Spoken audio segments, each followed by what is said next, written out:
Go on. I think we're Better there. not now.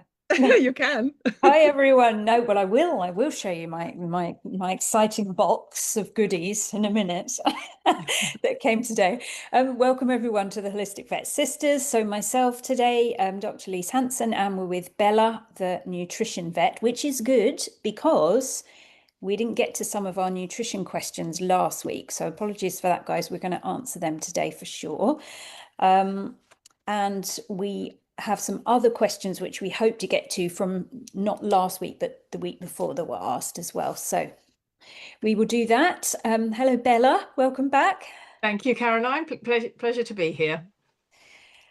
And one of the things that Bella was hoping to talk about today as well was the elimination diet, because we've had some questions about that as well, which is a really good topic, I think. We were just having a little bit of a chat about it. I know, we started discussing this and we nearly forgot to go live. We were just so talk for an hour and then go, oh, we didn't very close this. to our hearts, exactly. Yeah, absolutely it is. Well, why don't we talk about the elimination diet first? Or do you want to do a couple of easy questions? And then what would you like to do, Bella? You're cool. I'm happy to maybe start talking about elimination diets to give people a feel for things, if that's okay. Yeah. Because I know what I'm like. Otherwise, I go off on a tangent and it'll be a bit messy.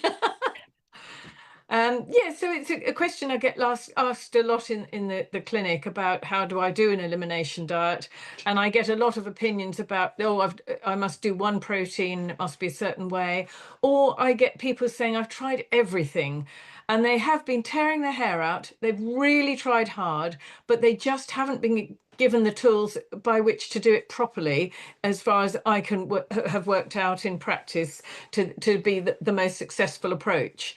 So I thought I'd just give you a few pointers as to how I approach it. I'm sure you both have other lovely ideas as well, which you can also tell me about. But the first thing I do is I send people a questionnaire if they're going to have a nutrition consultation, and that is very, very detailed in regard to all sorts of foods. So the treats, the chews, the supplements, the leftovers. Do they have a compost heap? Do they have access to chicken food, bird food? Do they eat poo? There's a lot in there. But if they're not in for a consultation for nutrition only, and if you have a vaccination or some other reason, and often inflammatory reason like pancreatitis, and they've got a sensitive stomach, fussy eaters too. You know, I think dogs are really smart.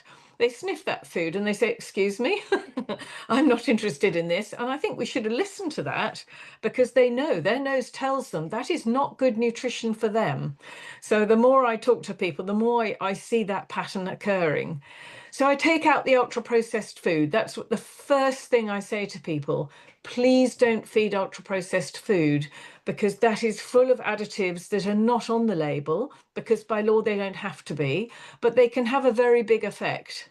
And I forget whether last time I mentioned about a sort of moment in my past where I was looking after a small child who would get very, very bad asthma attacks. I mean, appalling. So she'd have to rush to A&E. She's about 3, I think, at the time. And it took the parents a couple of years, because she was an adopted girl, a couple of years to find out what it was.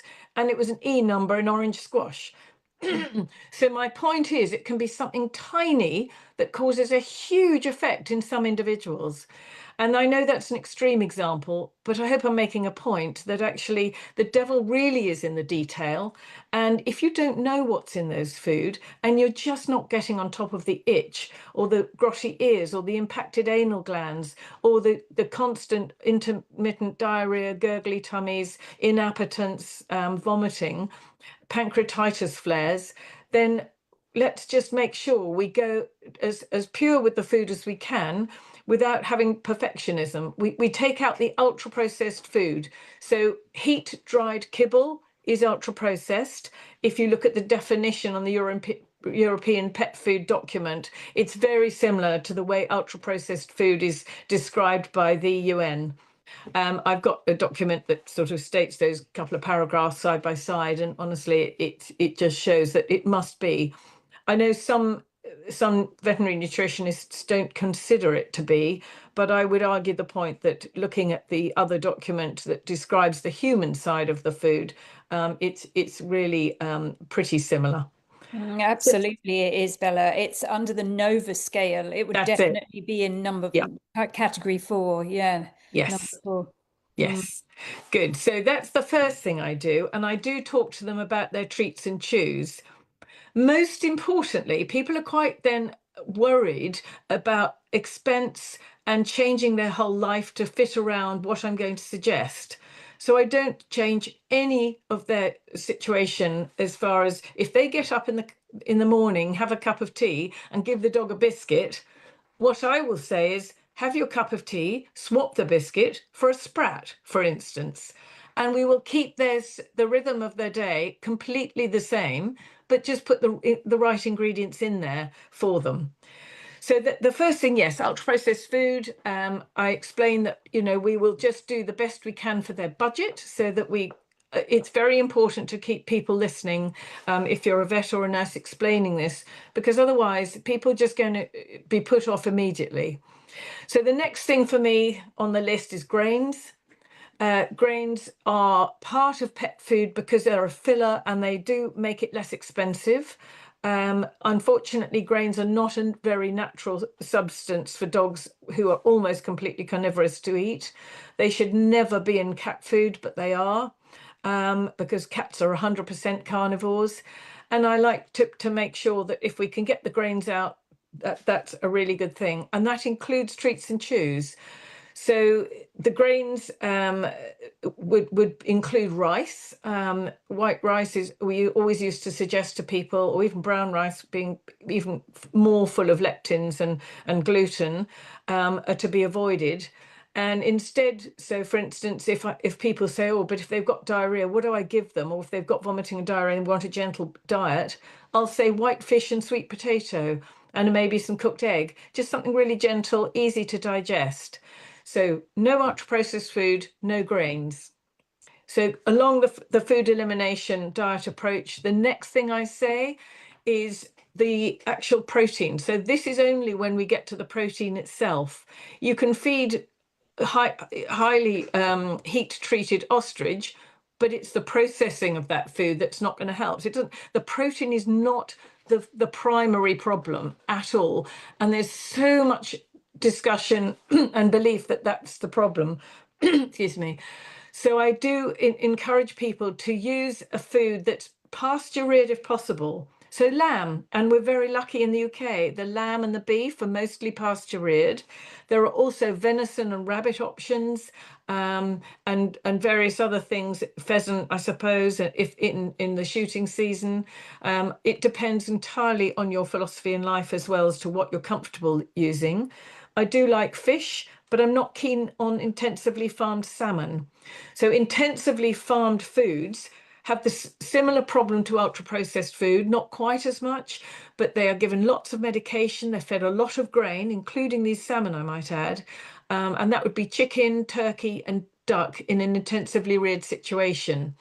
So I'm very, very keen to avoid those if possible. And I think that's why we got so many chicken allergies in a lot of our pets and ourselves probably. It's causing an inflammatory situation in the gut lining, causing leaky gut syndrome, and that's leading to all sorts of allergic responses or immune reactions that are over-egged. So that's that one. The other thing I do try and avoid, so we're now just on the pasture-reared or the non-intensively reared meats, but then it's how is that meat presented? So if you go into a supermarket today and you wanted to cook yourself a bolognese, you'd probably go to buy some mincemeat. And the mincemeat may not be what is explained on the label, and it will definitely have additives because most of the meat processing plants for Europe are in Poland and Romania. They're massive places which obviously, people do their best, but the supply chain, it's a long way away and things go wrong. And in 2014, the Tesco's were caught out. I don't suppose for a minute they meant this to happen, but their 100% beef mince was horse meat. And then they started testing other supermarkets and they discovered a similar thing. So it was just a breakdown in the supply chain. And I think unless we know these things, we can get caught out.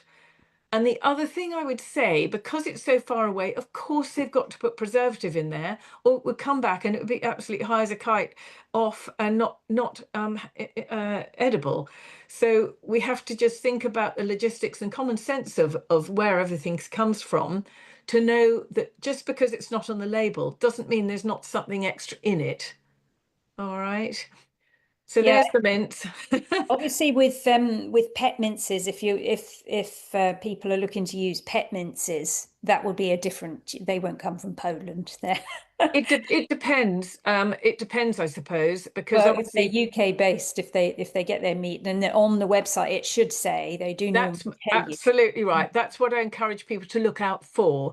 So if there is a beef mince from a UK supplier, it's a really good selling point, and I'm more than happy that people do that. Of course, absolutely. So treats and chews.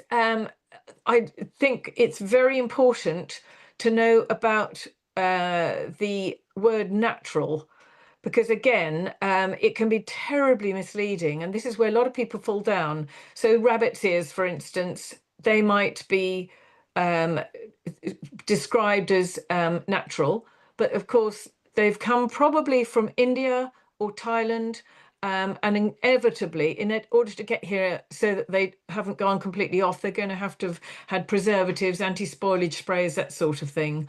So whilst the rabbit ear is looking natural, it may not be. Again, quite right, Caroline, if it's UK based and it says air dried, I have confidence in that. Hasn't had to come from miles away. That's a much more doable thing for the supply chain to get to the end user. I think some of them in the raw manufacturing companies here, they get them from Germany or France. There's not many rabbit farms in the UK. I don't. No, I'm sure. And I guess, it's just high welfare. If they've done their due diligence, they'll know where they come from, and hopefully that everything's been done as according to their wishes. It's not a perfect world, but yes, exactly. So Germany and France.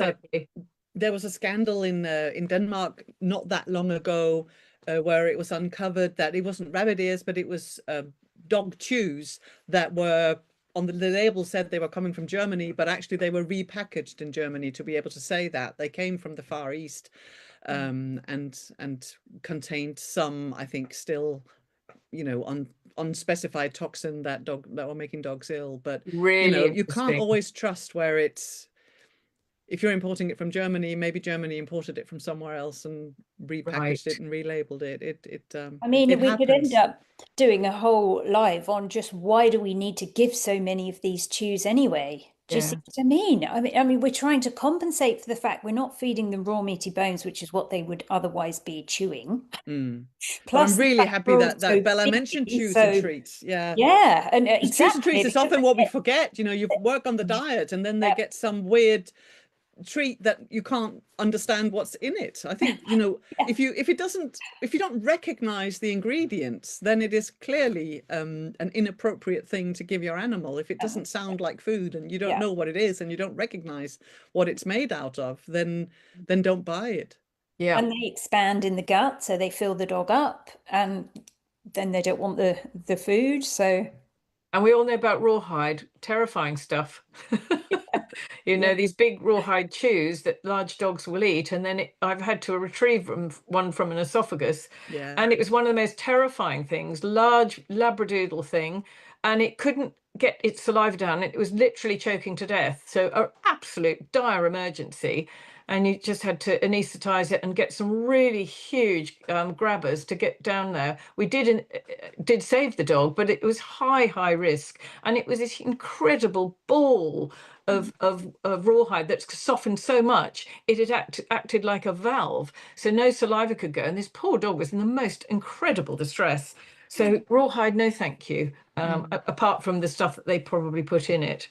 But yes, just there are so many other things that people can do. And I always suggest homemade stuff as well that's simple, because we're all incredibly busy. But if we've got a budget to adhere to, which is, particularly with treats, it's so easy to chop up some offal and dehydrate it in the oven overnight, or your air fryer or your dehydrator, just at a very low heat. And then in the morning, just test it, drop a little piece into a jar, and if it pings, job done. And I mean, in the UK, we're so lucky. I mean, if you buy liver, it's what, £3? And that'll last you months with a medium-sized dog. It's quite rich, so you don't want to use it all the time, but heart is the same. Kidney, they are really, really cheap meats because people don't eat them anymore very much. And they're very, very nutritious. So those are really simple things to do. And of course, as you said, Caroline, I love my raw meaty bones. And I think my job as a vet is to try and help people overcome the fear of that and give them some top tips as to how best to do it. I think they imagine they've got to get the bandsaw out or something, but honestly, you can get them from these companies in the right size for the right dog. You also don't need to give every day, and I suggest to people they start maybe twice a week and only have the dog chewing it until they're bored, and then take the bone away. So there's no argy-bargy. No one approaches the dog when they're having them, because even the lowest member of the pack will say go away. And it's their de-stressing time. And if we then come over and decide we want to take it away because that's what we've been told by some misguided trainer, I'm sorry, I think that's fraught with danger and really unhelpful and unnecessary for the dog, because it will raise their cortisol a great deal. So 20 minutes of gnawing, honestly, their teeth are immaculate. And there's so much discussion about slab fractures, which makes me sad, because an experienced chewer won't get them. They'll just be led up to it. And there are a couple of really good articles. I might say that The Dog's First one by Conor Brady is a good one to read. Guidelines for safe feeding of raw bones. I've also got one on my website, which people can go to and have a look, because a Chihuahua's not going to eat the same bone as the great big Mastiff. We need to be careful what we give them. Yeah. And the final thing I was going to mention about elimination diets, because I know that we can go from a very sort of mild situation to a really major one, are genetics. They're not as big a part. I don't find I have that much of a problem, but I do know that certainly in the human field, there's a lot of research done about a great many genetic differences and little tweaks that they have realized in people as to why they can't actually absorb certain nutrients in a certain form, and you have to find a different form. And the vitamin B12 and folate are very, very high on that sort of public awareness, I think. So that's pretty much my approach. I'm sure you've got things to add, both of you.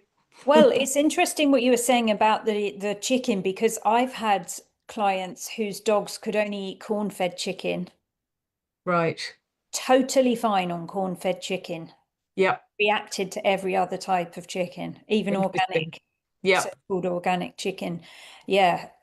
So I think a lot of the time, if we're going to do the elimination diet, I actually think that we maybe shouldn't just head straight into the elimination diet without having a think about some of those things you said. Where is the meat coming from?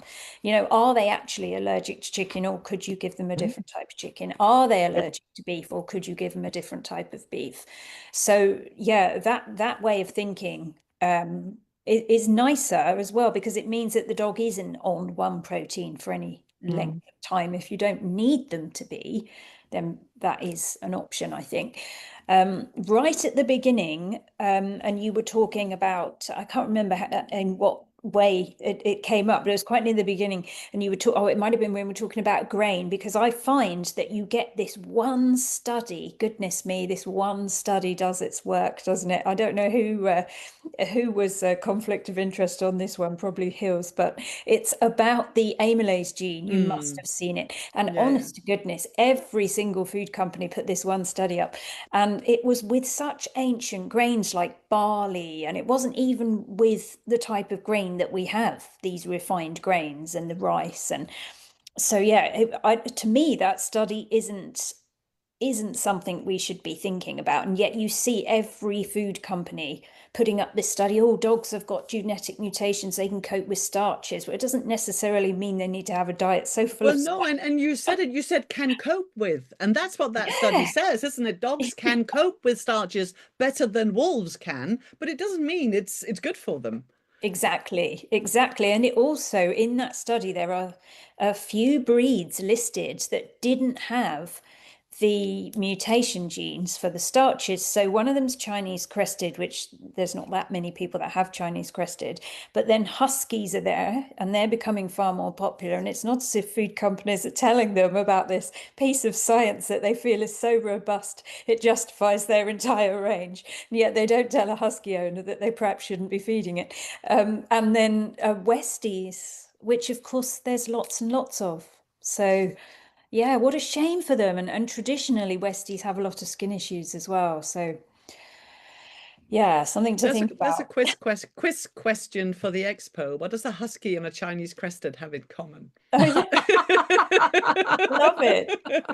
I love it. Yeah. Well, we can't do it now because they'll all, Oh, well, this is they'll all a, yeah, know the yeah, answer. yeah. Yeah, I Yeah. mean, your point's very well made with that study, Caroline. I mean, ancient grains, they're probably an incredibly good sort of soil as well. And if we want to get involved in that, then it's the whole sort of movement of energy right through the soil into the body to the mitochondria, isn't it? And it is such a reductionist approach to say, well, I mean, that one was okay because you know, of the amylase gene. Life is so much more complicated than that, that I think we are quite arrogant if we think that is a definite sort of conclusion that we can come to without doing a huge amount more studies out there.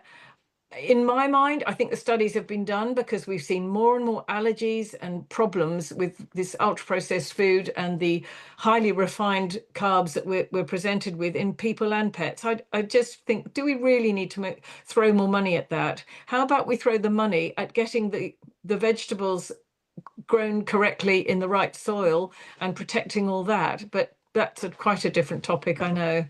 And bringing our food up in the right way, pasture-reared and things.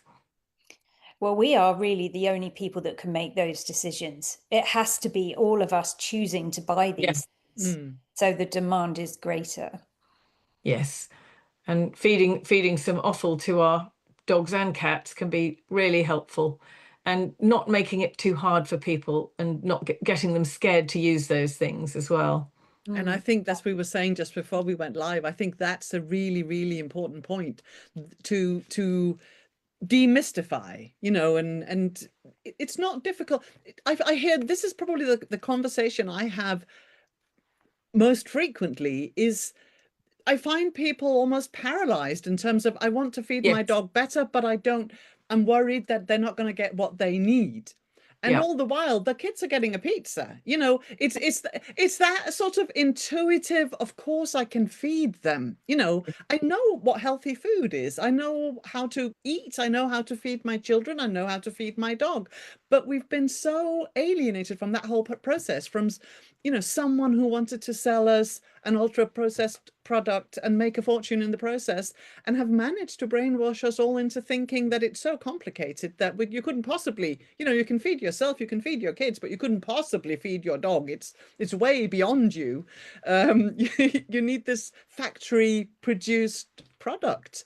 And if we could just get beyond that and just say it's just food, you know, give them food. Yes, Lisa, I have exactly that with my clients a lot. And it's just trying to encourage people, empower them. I feel that I do empower people to just give it a try. And even it's a small change, I don't mind. If they could just keep with the wet food they've been feeding and just ditch the dry, and then add an egg or a bit of sweet potato or a bit of offal. Leftovers, yeah. Leftovers, as long as they're not eating up processed food themselves, please. Yes. Yeah, that's true. That's true. Yeah. Yeah, the Chinese takeaway isn't ideal. No, thank you. Keep the MSGs away.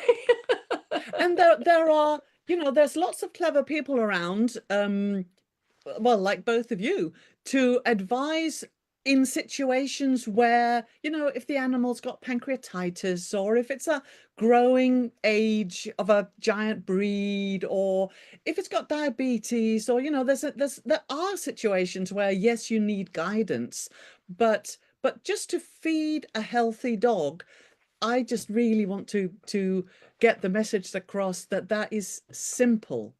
I agree. I agree. Yeah. Well, I mean, I always say to people, if you're feeding meat with a bone content, which is basically a pet mince, you are feeding about 90, I don't know, let's have a guess, 92, 93% of everything a dog needs. Like when you're feeding dry food, you're not feeding anywhere near that. Yeah. Anywhere near that because of the bioavailability of most of the nutrients that are put in these foods.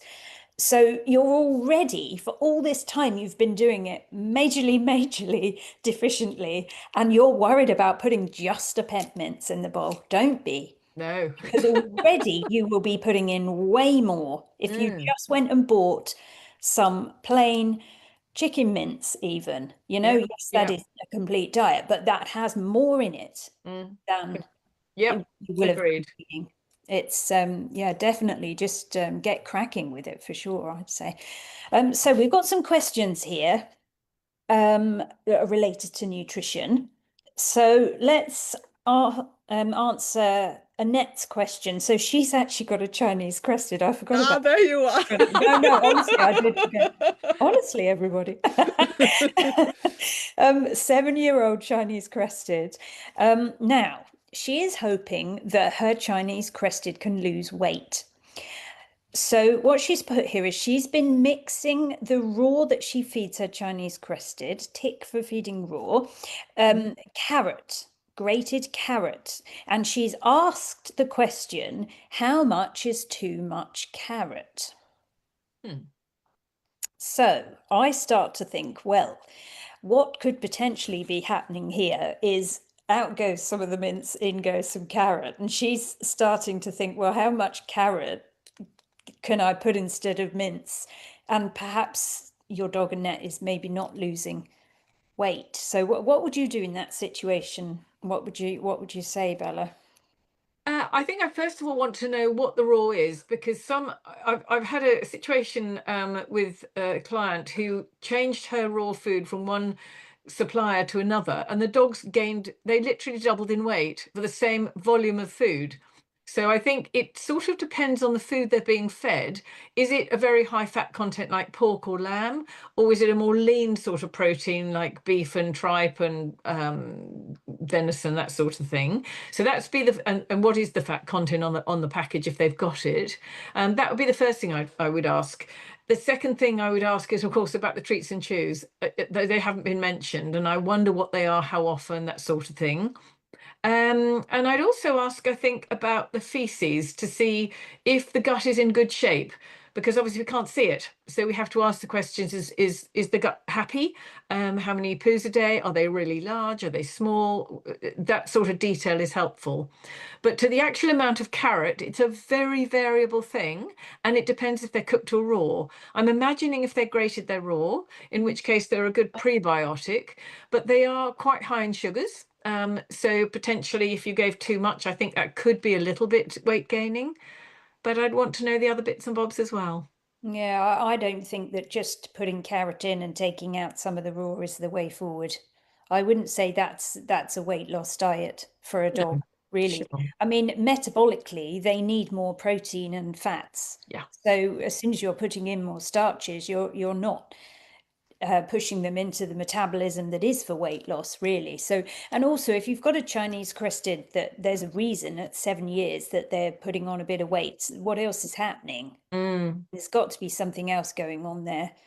I wonder if we should also talk about MCT oil for this dog, because if it's really gutsy, maybe that will help. It's a great energy source, but it does suppress appetite if it's really a bit of a scavenger and eating all sorts of other things. Again, that's a bit of more detail to gain from Annette. Yes, yeah.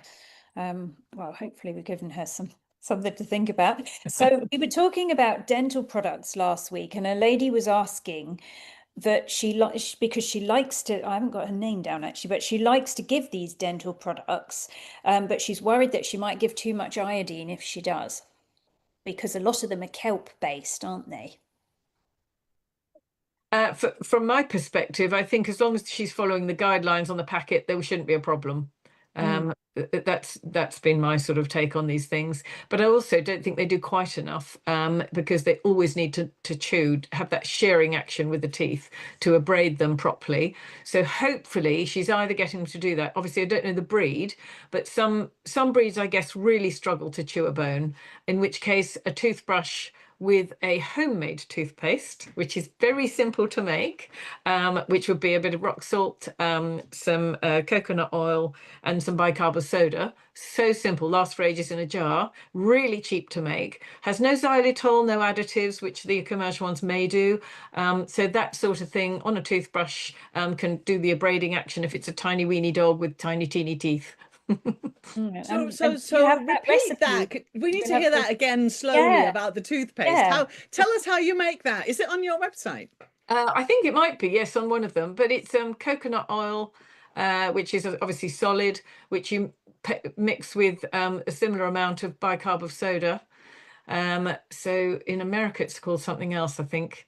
What do they call it?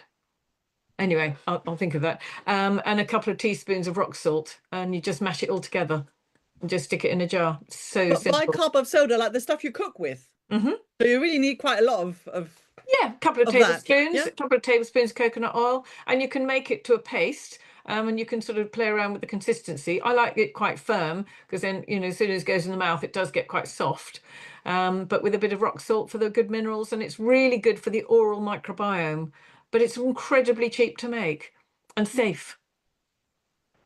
Can we use that as well, do you think? That's exactly what I use every day. What I was thinking. Do you use that yourself? Getting very personal. I do. I know, it's crazy. You can add essential oils into people as well. Mint. Yeah, exactly. Whatever taste you want, turmeric, that sort of thing. But the flavour must be mostly salt, isn't it? No, not particularly, because it's only a small amount. No, it's fairly neutral, actually, because of the coconut oil. And they seem to tolerate it extremely well. That's a really good tip. Thank you for that. It's all right. Because you see these, these pet toothpastes, and it's like what we just talked about with the ultra processed. You look at the label, and I don't understand what any of this is. That can't be good. And same as the tubes you get of some people like to give their, either fill a Kong or a toy with a paste, or give, instead of giving treats, give a little lick from a tube. And you look at these tubes and it's like, what on earth is in there? It's not food. So it's just nice to get all these products that can end up being ingested, and just replace them with something that is, it's made from substances that we recognize, and something that is cheap and that you can make yourself. I think that's really a brilliant way to go. Maybe most of your clients know this, but I sort of wasn't clued onto it until recently. You can get these sort of squidgy silicone tubes that you can fill with a paste of your making for dog treats. So you can have it hanging from your belt and go on your dog walk, and it's very tasty. So I often just suggest to people they make their own stuff up, maybe some lightly cooked liver mashed up with, I don't know, a bit of egg or sweet potato, that sort of thing. So it's nice and easy and extremely tasty, because they obviously want to have a high value reward for a recall. And that seems to work a long time. You can stick it back in the fridge when you've finished and stuff. It lasts a couple of days. So that's exactly the sort of thing you want to make yourself, because that's exactly what I'm talking about. These sort of, these things that, because they also sell tubes of, I don't know what to call it, that it's made to put inside these. Pate, we tend to call it, think we? But it's it's weird stuff that will keep for years at room temperature and doesn't look like food, but it's being used to either fill these things with or to just feed directly from the tube. Peanut butter is very popular for that. I would suggest people don't give that. It's not at all. It's actually not a nut anyway. It's a legume. I would say please stay away from that, because again, it's probably got sugars and all sorts in it. And because you can make your own, I think you're doing your dog or cat a great service by doing your own products for that reason. I can see little Hallelujah. vegetables. I'm so happy to hear you say this. Yeah. I The can see peanut butter thing is an American thing, isn't it? I've always thought it was really bizarre that people want to give their dogs peanut butter, but I've just perceived it as an American, I don't know. maybe it did start like that, maybe. Well, I remember when I started in Australia, they had them for puppy parties as rewards and stuff. So I think it is worldwide now, in the Western world at least. It's an odd choice though, surely, to Very, feed a yeah. dog peanut butter, but I I know think it's very widespread. it's very, very tasty and very, the consistency is good. I think Mm, that's what mm, worked for people with the behavior anyway. mm. So yeah, I was just saying, I think we could see a little nutrition vet recipe book on the web. Yes. You Please. say that. I have been thinking of doing that very thing. Ah, there you are. So can I ask, would there be a recipe for turmeric paste in it? What do we think of turmeric paste? Ah. Somebody's asking. Willow's asking. There's something called golden paste, which Mm. is, and the recipe is on the line. So yes, I'm absolutely a huge fan of that. And I think older dogs can benefit greatly from it. Yeah, I And can't to remember it make off the top of my yeah, head, sorry. homemade, I think. To make it, it's better than buying it, probably. Surely. Mhm. And it's cheap to make. And I think I don't want to overwhelm people thinking they've got to spend hours slaving in their kitchen. Everything I've suggested is literally 5 or 10 minutes, I promise them. Okay. And it's good fun. Yeah. If you like making stuff, it's good fun. Yeah. Very therapeutic. Yeah. Give them to your friends and family. Okay. So we have a question from Mary. Her dog has a psoas injury. It's spelt PSOAS though, so I hope I've said that right. Yep. She has been suggested gabapentin. I think the dog's probably on gabapentin, but is there a different natural painkiller that might be better, or something that would protect from potential side effects of gabapentin? My take on that is that if there's a psoas injury, so we're talking a muscle, then it would be nice to perhaps get some red light therapy, some acupuncture, maybe physio, maybe massage, and you can do laser therapy.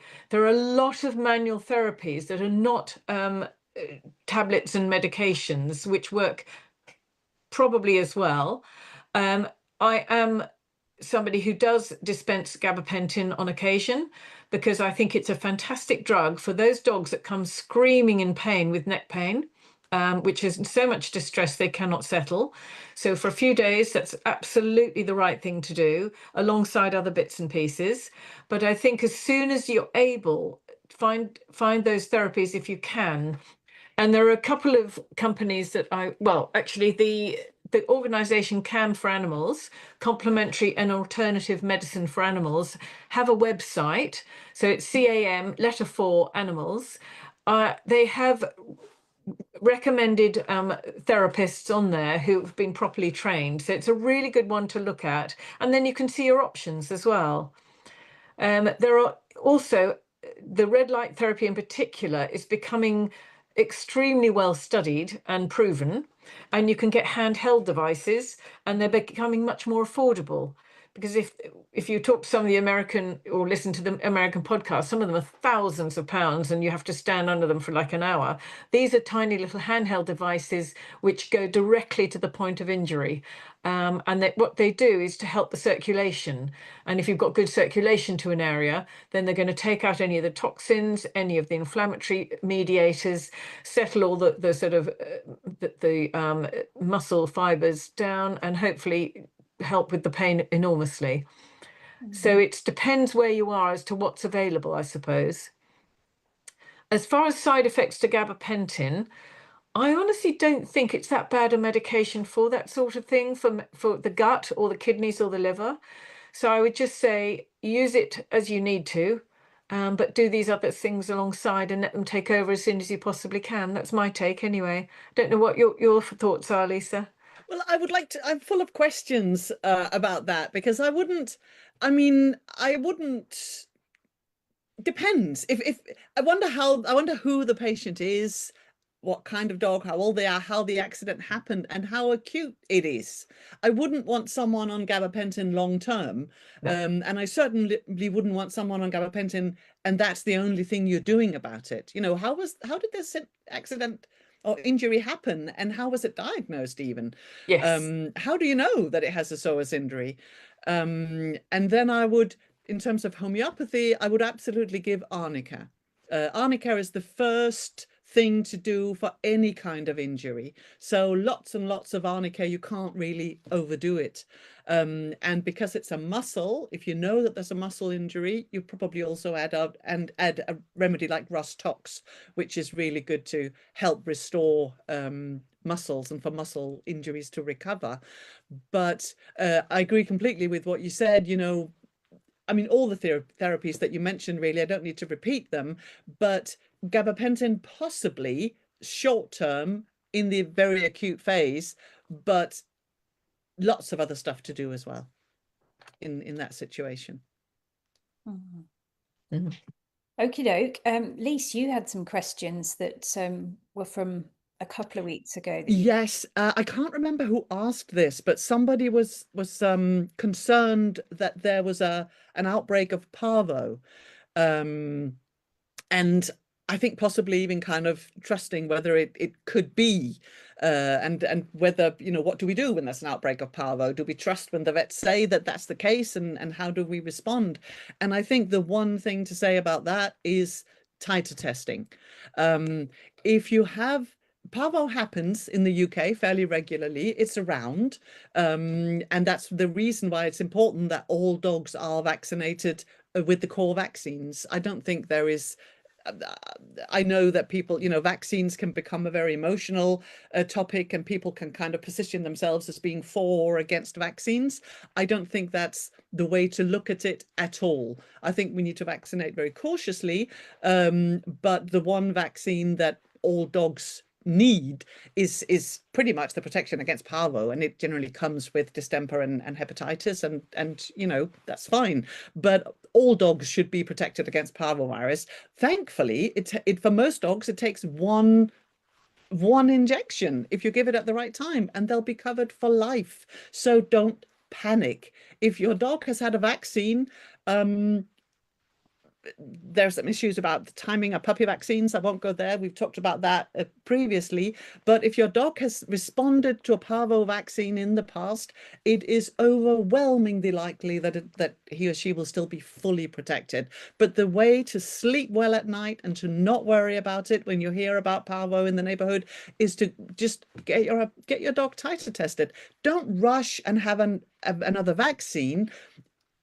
If there is current exposure in a local area and a dog is already protected from a previous vaccine, and you panic and run to have another vaccine given, you're actually potentially increasing their susceptibility to infection, rather than protecting them, because, you know, you're giving a vaccine to someone who's already protected, and some papers have suggested that actually decreases their protection. It certainly doesn't boost it. So titer testing is just the answer to that. Parvo is around, and all dogs should be protected. And the way to know that your dog is protected is a titer test. I would completely agree. I really do suggest titer testing much more in the clinic these days than I used to. Greater knowledge with progression of the science. We were certainly told when I graduated that the immunity was probably for life. It's been very hard as a vet because people think we're all about making the money doing the vaccines.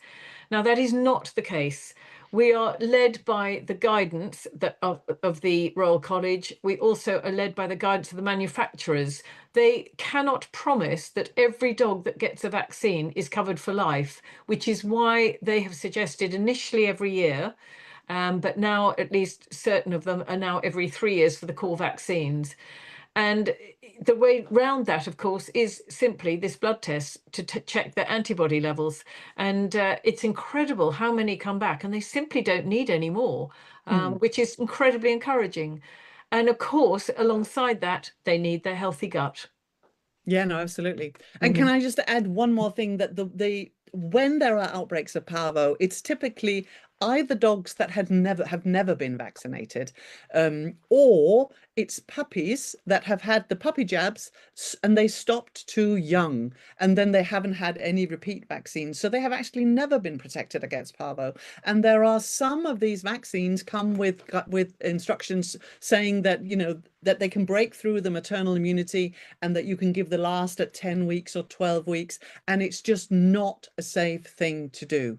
You really should make sure that the last puppy vaccine is given at well, 16 weeks is the earliest. There's discussion now that maybe 20 weeks or even 6 months is a safer time to stop the puppy vaccines, but that can all be decided by doing a titer test. So my advice would be, however many puppy vaccines you give, and whenever you give them, when the pup is 5 or 6 months old, do a titer test, because then you know they've worked, and then you know that they're protected. Yeah, I think also what I have, in my experience, I've found that it's the less hygienic areas, like really poorly managed puppy farms and things, that get these outbreaks. And generally, the rest of the population, if they've had a reasonable nutrition and the hygiene measures are good, then they tend not to be susceptible.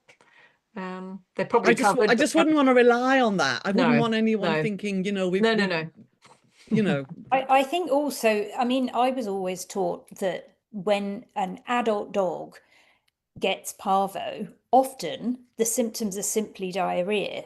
So how do you know if they've definitely got the parvo then? If the symptoms are a diarrhea, you might just attribute it to something they ate that day or yesterday. I mean, unless it's actually been diagnosed, it's difficult to know if it actually was that, isn't it, in your dog? That's sure. I mean, milder cases wouldn't be about. diagnosed, would they? It would only be, you know, dramatically ill dogs with bloody diarrhea and vomiting blood. You would test them to diagnose it, but it absolutely, it is mainly a disease that affects puppies. Yeah. It's not something that affects adults in the same way as it would do a puppy. Yeah. Okay. You had another one, I thought, about the Cocker Spaniel. Somebody was asking about neutering. I haven't actually got the way that Lynn was asking about neutering. Oh, Lynn, that was it. Yes, she asked about her cocker, didn't she? I don't think I have remember the precise question, but the question. No, exactly. The question was about neutering, and it was a question about a cocker and whether or not to neuter. And the really quick, short answer to that question about should I neuter is almost always absolutely not. It's not safe to neuter dogs. That's a very recent realization that, you know, the veterinary profession as a whole has come to. The WSAVA guidelines on reproduction for dogs and cats were published in the early summer of 24. So it's only about a year that we've had these guidelines available saying, unless there's a medical reason to, it's really safest not to neuter. Neutering increases the risk of almost everything bad happening, from, you know, all cancers, arthritis, allergies, almost any illness.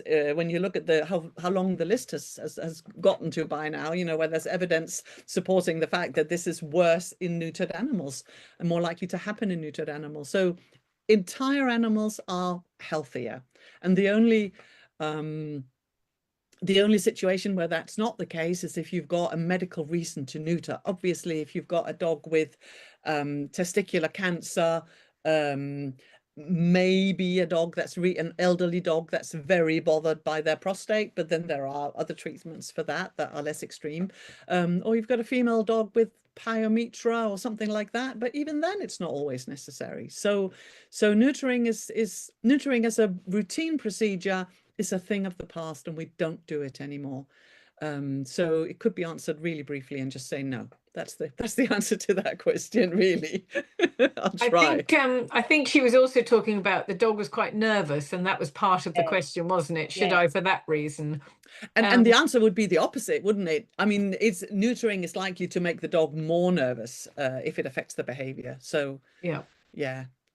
I had listened to something recently which was linking estrogen to the lack of estrogen to heart disease. And I immediately thought of the Cavalier King Charles Spaniel in this country, and I wondered. But I guess the science will arise at some point to prove or disprove that theory. Could be a correlation. Interesting. Yeah, well, there's a lot going on, isn't there, with the Cavaliers as well. Yes. It hasn't just been the heart, but yeah, I mean, and I just think there's so many pieces to the jigsaw puzzle as well. And it's understanding that there is so many pieces instead of us as a guardian just going, okay, it's got to be the food, which is generally what happens straight away. And that is such a good point, because obviously food is important, and it's brilliant that everybody's talking about food now. You know, when we suggested raw 30 years ago, it was like, what are you talking about? And now it's so mainstream and it's everywhere and everybody's doing it, and that's fantastic. But sometimes it can almost seem as if someone who's tried to play around with the diet a little bit feels like, but I've done everything. You know, there are other aspects to health than food. Dare I say so? Yeah. Yeah, but I mean, that brings me back to when we were saying about the elimination diet, that sometimes I feel that people jump to the elimination diet because it's something they can control as a guardian. So they can control that, and then they feel like they're doing something for their dog. But I would argue that actually, perhaps it may be that we look at just as a little bit like what Bella was saying, you remove things, but don't necessarily just put your dog on rabbit or venison or one protein alone for sort of weeks and weeks and weeks, just hoping for changes, you know, because you've got amazing protocols that you could be doing. A lot of the time people are worried if the dog's got yeast, they don't want to put any veg in, obviously, but things like wheatgrass and chlorella are anti-yeast, and then they're putting in nutrition. So sometimes you can still be putting things on this protein that would be good for the dog long term in terms of their skin issue, if it is a skin issue they've got. And then there's homeopathy, of course. Absolutely no problem in using homeopathy alongside the elimination diet. But it also depends what we mean when we say elimination diet, because when I use the term, the original veterinary use of the term is not as it's a not diet to feed long term. Right. You know, and even the vets hydrolyzed, you know, kibble, allergy food, I can't even say the word, but you know, it's intended as a short-term trial, but it's very often handed out just like, oh, dog has allergy, here's allergy food, eat that for life. Don't even stop to pause to see if it makes any difference. But when I use the term, and I think when the term is used correctly in you know, in a veterinary context, an elimination diet is a short-term 2 to 3 months test. So it's not a matter of finding a balanced diet that this dog should eat forever. It is, we would like to know if this dog has a specific food allergy or not. So therefore, we're going to feed them this very limited diet for 2 or 3 months to see if they improve. I think we get very tripped up in the veterinary industry with this. I agree with you, Lisa.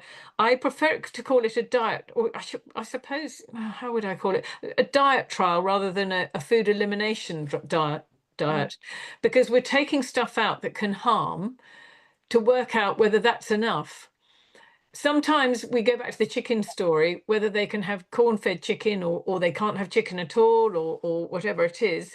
It depends what they've had in the past and how bad the gut is, because leaky gut syndrome is so common, but it's so hard to prove. And if they have had a bit of chicken presented in the incorrect format to the gut lining, and then the immune system, the other side of the gut lining, has looked at that and thought, I'd have no idea what you are, you're clearly not meant to be here, and then punched them in the face and caused all this inflammation, then I think it's only temporary. So if the gut is then healthy and things are broken down properly, chicken then can be presented, and the immune system says, oh, come on in, I know what you are, you're coming in the right sort of pattern, and I recognize the actual format that you have presented yourself in. You can now go off and help us create energy for the mitochondria, etc. So I think it's quite nuanced. I think what you might think is they're allergic to chicken one year, actually after a year of rehabilitation of that gut, and Yeah. it might be absolutely fine. So I always tell people, do just feed one protein or two proteins for a couple of months. If the feces are brilliant by the end of the month or two, we add in things one at a time, bit by bit, and we layer it, and they get more and more diversity until, hallelujah, we've got a nice diverse microbiome, the gut is healthy, and the dog then thrives. But it's really hard, and I don't think many of that is not the way it's approached currently with our colleagues, I believe. No, it isn't, I don't think. I think it's more about taking things out rather than starting with one novel protein, which is what you and I would say to do. Yeah. It's more about just let's gradually take things out, whereas, it often is easier. But I just feel there's a lot that can be done alongside an elimination diet that very often isn't done. Absolutely. That I feel is Yeah. a shame, because yes, in our mind we want it to be quite methodical. Oh, we'll do this now and we'll do this, otherwise we don't know what's helped. And I'm going, good, the dog is healed. That's okay. Yeah, You don't depends how you necessarily use know it. what it Yeah, was. yeah. But It at depends least, if it's a test. well, yes, but then if that means that the dog has to suffer when the dog could have homeopathy to support them, or the dog could have, say they needed more zinc or they needed more L-glutamine to heal the gut lining, and then they're not given that because the guardian thinks, okay, I'm just going to do this elimination for a certain period of time.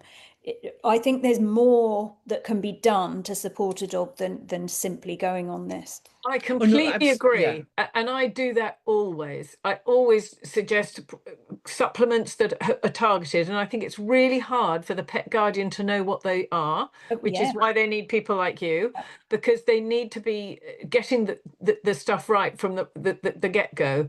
Or it can be really demoralizing, because I've seen so many supplements which probably don't have in them what they should. There've been many studies done to prove that's the case, and also misplaced and misguided ingredients. They've read something, they've really tried hard to think, I'm going to use this, but unfortunately it's been detrimental.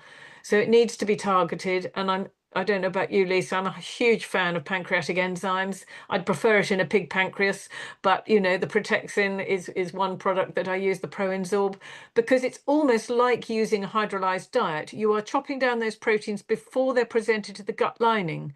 Why do I do it? Because the gut lining can't do it anymore.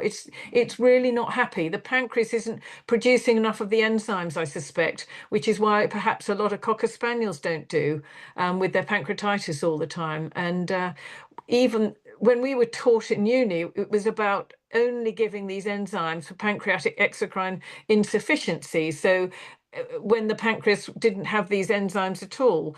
But I think an inflamed pancreas doesn't work well.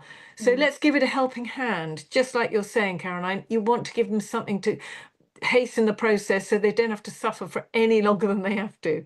Yes, it's difficult because it definitely used to be, and I'm probably talking about 6-7 years ago, so that might have changed, it probably hasn't, that digestive enzymes weren't a permitted substance in a supplement over here.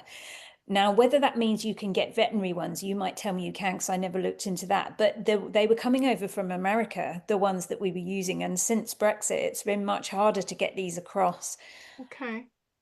Yeah, no, they're sold online, these ones now, and actually they're quite expensive. But So are there veterinary ones? Are there ones you they're can not get from your prescription. vet? No, they're No, not. no, you can just buy them. But they're expensive, and the pig pancreas is literally diddly squat. So if you Feed pancreas to a Yeah. pancreas and actually dog.